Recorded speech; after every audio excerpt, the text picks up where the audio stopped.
Hey, how's it going, everyone? Just back again with another one of the sequence. This one's encoded across multiple chapters in First Corinthians 1 to 4. And so, I'll just kind of go over it from a high level. I think people sort of get the concept at this point who are following along in the series. But, there's no way the Bible is just randomly constructed. It's not funny, but like, it's incredible. I'm in awe of this. It's just, there's explicitly prophetic passages, that pertain only to the end times. There's other layered prophecies in the Old Testament that are happening again in the end times. And then there are times like this where Paul's writing to the church in Corinth, and the sequence of topics that he's choosing are prophetic. And so all of this has to be God breathed. And, we get that here as well. Paul is saying that everything is God, doing this.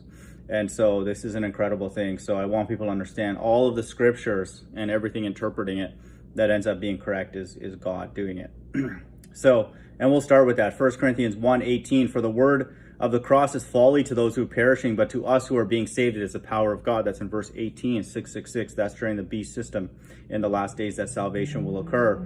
And we always get that reference first. And so that's amazing. Verse 26, for consider your calling, brothers, not many of you were wise according to worldly standards, not many were powerful, not many were noble of birth, but God chose what is foolish in the world to shame the wise. That's in verse 27, 2 sevens, 14. God's elect. God chose what is weak in the world to shame the strong. Okay, so just know that. So there's other places like one of my favorite verses, Jeremiah 31:8, that talks about people being saved as being blind and lame. Okay, so it's not the Christian church, it's not all these Hebrews, it's not any group or a organization or anything like that. People are going to be shocked on that day, which I believe is going to happen this year, who's taken away. Not me and the people that come by here. It's going to be exactly what is said in the Bible everywhere. So just know that. But God chose what is foolish in the world. That's his chosen. That's his elect. And so just know that God chose what is weak in the world. There's weak people everywhere on earth. Okay. So this is the time.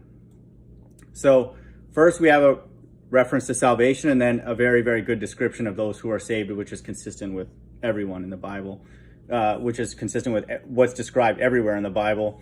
And these are going to be people, like it says here, let the one who boasts in the Lord. That's the type of person that's going to be saved.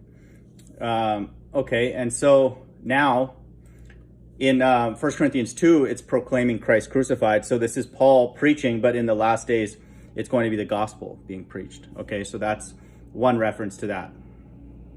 And so just know that this whole section is talking about certain people being able to be discerned to receive the gospel and not. So that's going to be the time of the Great Tribulation where two manners of people are going to be distinguished. God's right-hand side who are spiritual, like it says here in verse 13, and we impart this in words not taught by human wisdom, but taught by the Spirit, interpreting spiritual truths to those who are spiritual. Okay, and so that's going to be in the last days where there's going to be this final separation of God's left and right-hand side, those who are down with the beast and those who aren't. And so another title for the next section is divisions in the church. So this is a time of dividing, of sifting God's mixed multitude. So I don't need to read all of it, but just know that that's the case. And then later on, in verse 1 Corinthians 3:10, according to the grace of God given to me, like a skilled master builder, I laid a foundation, and someone else is building upon it. Let each one take care of how he builds upon it. For no one can lay a foundation other than that which is laid, which is Jesus Christ. Now, if anyone builds on the foundation with gold, silver, precious stones, wood, hay, straw, each one's work will become manifest, for the day will disclose it, because it will be revealed by fire, and the fire will test what sort of work each one has done. So that's one reference to fire. And then in verse 16, do you not know that you are God's temple and that God's Spirit dwells in you? And so if anyone destroys God's temple, God will destroy him, for God's temple is holy and you are the temple. That's referring to God's elect. And so this is a reference to God's elect and fire. So after this time of division and sifting out the mixed multitude, God is going to return with his elect, and he's going to be destroying with fire. And that fire is going to destroy body and soul, according to Matthew 10:28 and everywhere in the Bible. And so just know that. And then in 1 Corinthians 4, at the very end, 4:20, for the kingdom of God does not consist in talk, but in power. And so there's a reference to the kingdom of heaven. And so again, this I don't need to read through this whole thing because he's going into details like in about his ministry. But again, just know that even Paul writing a letter, he's breathing prophecy, and then we now in this days we have an understanding, and then it pertains to this time. So we have salvation, we have the gospel being preached, we have divisions, two people being separated, then we have Christ returning with his elect with fire in these so-called UFOs, and then we have a reference to the kingdom. Hope everyone's doing well. Bye.